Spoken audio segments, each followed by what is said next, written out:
Good to see you, Travis. Cheers. Nice to see you too, my friend. Good to see you. Yeah. So welcome to Japan. Thank you. I already saw your movie. You did? Mm-hmm. Nice. So good. You like? Yeah, I like it.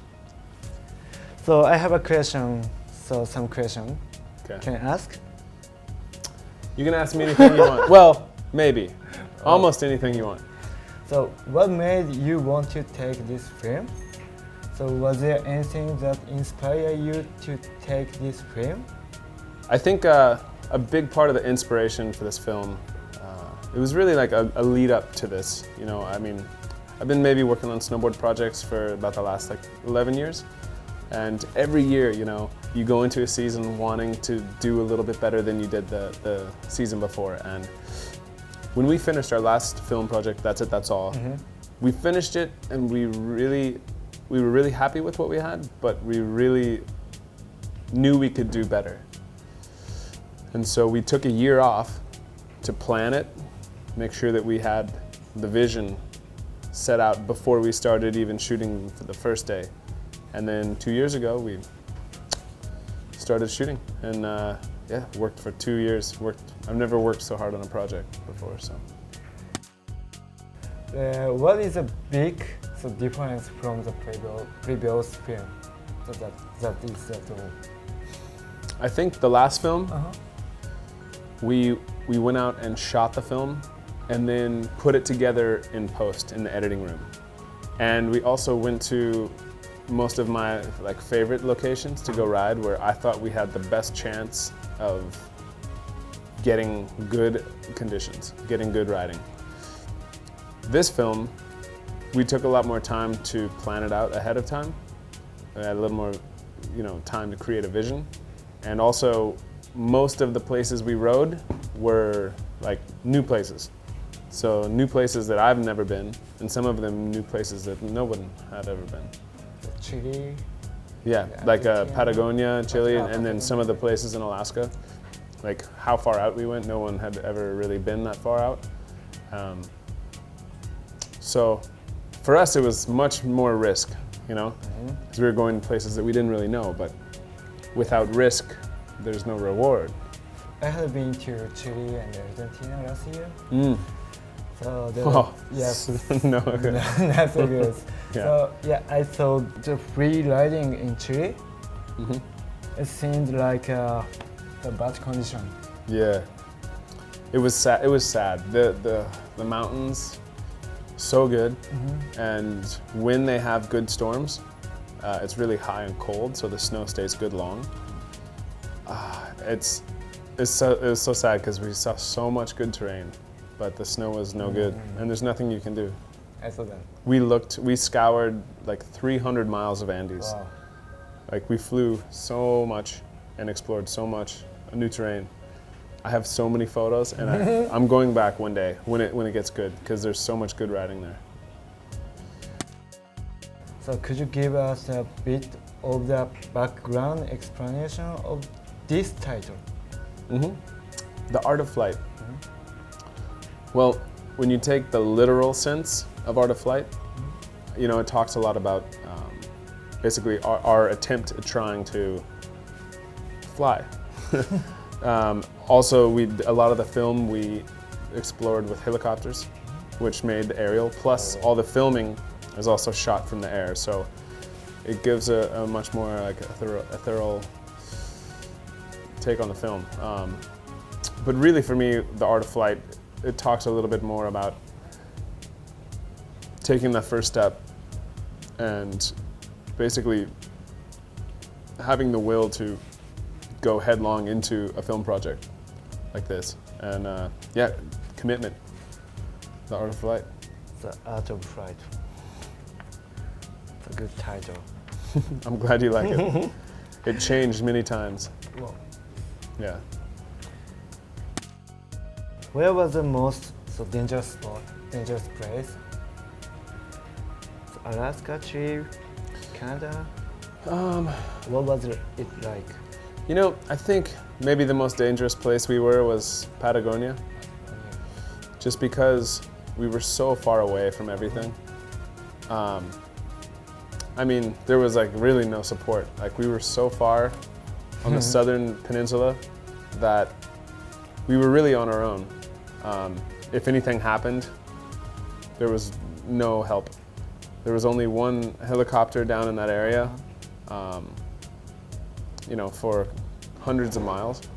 And so we were really on our own. So we tried to make much more like smart decisions, even though we did some risky stuff there.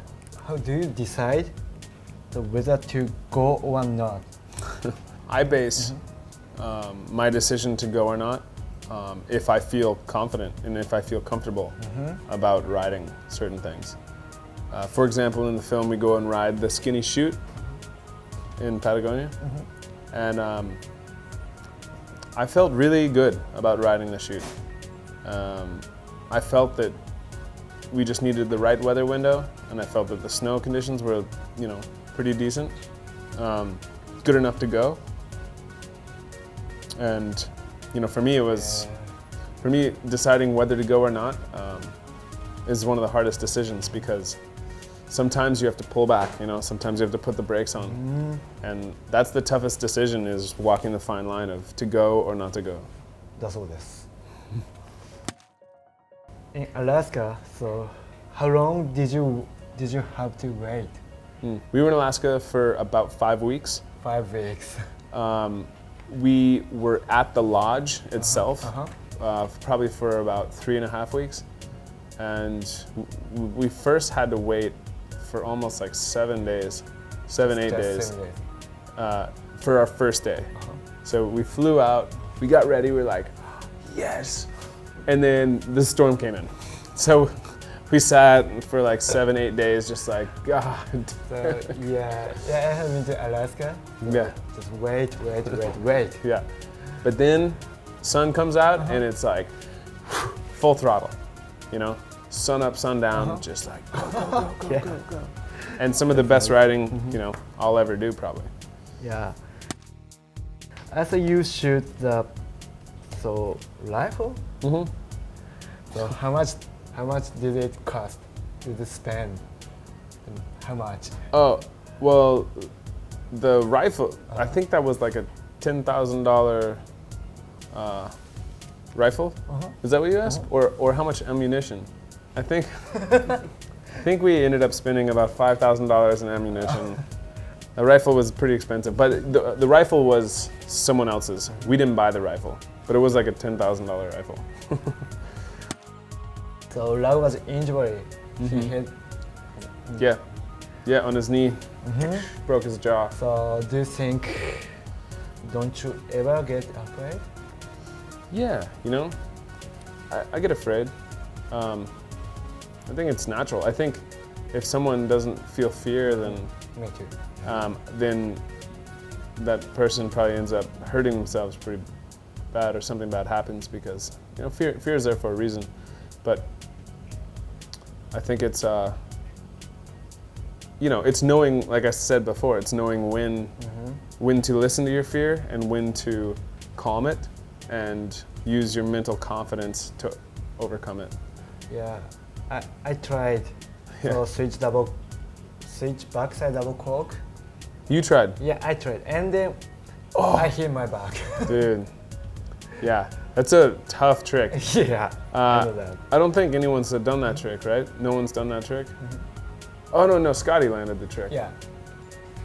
Yeah, that's right. I tried that trick this winter too, and I couldn't do it. I want to try again. Yeah, difficult. Yes, I think so. So Lago is a good rider. Yeah. And all the top class riders are in this film.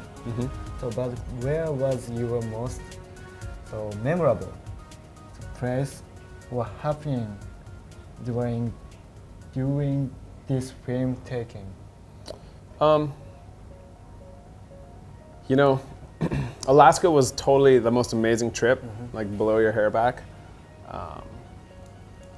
Chile was an incredible trip with the adventure.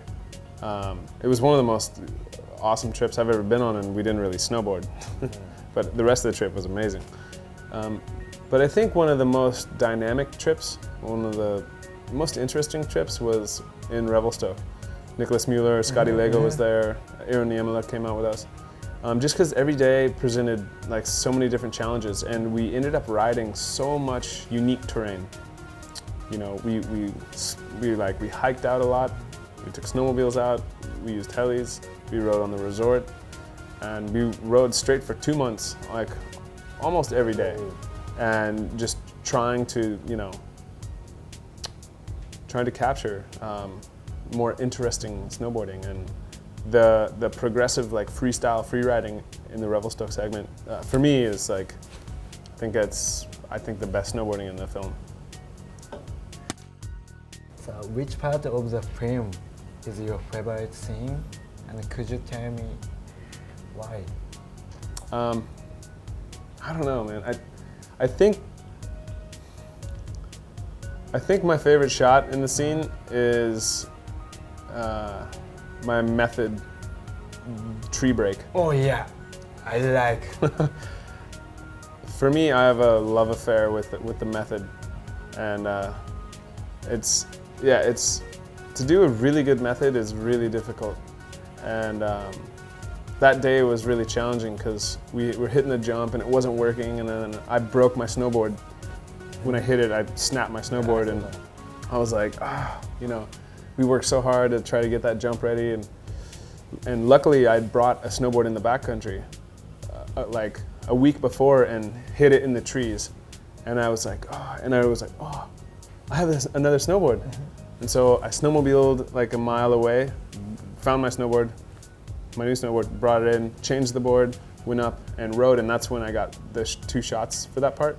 How many boards did you take? Just 2? Small? Usually I just take 1 out, but I had left a spare board in the backcountry. Oh.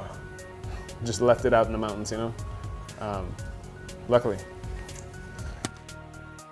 So now I heard that the photo book is being made. Oh yeah. Could you tell us your favorite picture? Favorite picture, man. I don't know. I think my favorite photo is a pow slash.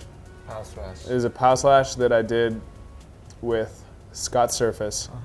And actually the name of the photo is called Paradise Hacked. Paradise Hacked. And it's actually part of, I have a fine art and photography company called Asymbol, and we did a photo collection of some of the 11 best photos of the whole project. And actually it's a cool little collection. We have Scott Surface, Danny Zapalak, Cole Barash, and Ollie Gagnon, the snowboard photographers. And you can buy them online. There's just a limited amount of them, but if you go to asymbolgallery.com, ASYMBOL gallery.com, you can actually see those photos. That's all this. Yeah, and we also did the photo book, which is it's awesome. It's a beautiful, it's like 204 pages. It's a pretty big book. How size? Size? Pretty big? It's about this big. So it's a big book, you know? And it has a bunch of stories, and it's really testament to like modern printmaking. 見てみたい. It's a beautiful book. And it actually comes in this package, and you open it up, Oh yeah. and it's like a pop-up book. You know, pop-up book? Yeah. Yeah, I have a baby. Yeah, you have a baby, yeah. Yeah. You know. But yeah, I spent about 2 months on the book. The book was my project. So I hired a couple people, and this spring, I actually photo edited the book down from like 15,000 photos from 9 photographers. And yeah, the book is really beautiful. Nice. Yeah. 見てみたい. Yeah, it's beautiful. You can get it at asymbolgallery.com too. Okay. But it'll probably be gone by Christmas. And we only did really a couple thousand books are available. じゃあ最後に So this March in Japan, so there was a terrible earthquake in Tohoku area. So please, could you give them a message, please?